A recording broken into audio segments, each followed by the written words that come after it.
வயித்துல எந்த இடத்துலமா பெயின் இருக்கு? இங்க இந்த இடத்துல பெயினா இருக்கா?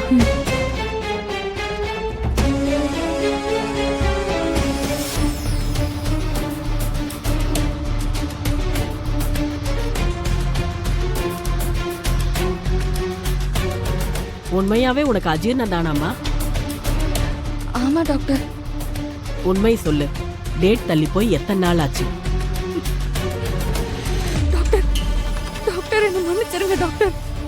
நான் உங்ககிட்ட போய் சொல்லிட்டேன் டாக்டர். நான் பிரெக்னன்ட் டாக்டர். அப்பாக்கு தெரியாது டாக்டர். அவருக்கு தெரிஞ்சா கோவத்துல என்ன வெட்டி போட்டுட்டு அவர் தற்கொலை பண்ணிப்பேன்னு சபதம் போட்டிருக்காரு. எனக்கு வேற என்ன பண்றதுன்னே தெரியல டாக்டர். அதனாலதான் நான் அப்பா கிட்ட அஜீர்ணம்னு சொன்னேன். டாக்டர் டாக்டர் ப்ளீஸ் டாக்டர், என் அப்பா கிட்ட இதை சொல்லிடாதீங்க டாக்டர். இன்றே டவுன்லோட் செய்து உங்கள் ஃபேவரட் ஷோக்களை என்ஜாய் பண்ணுங்க.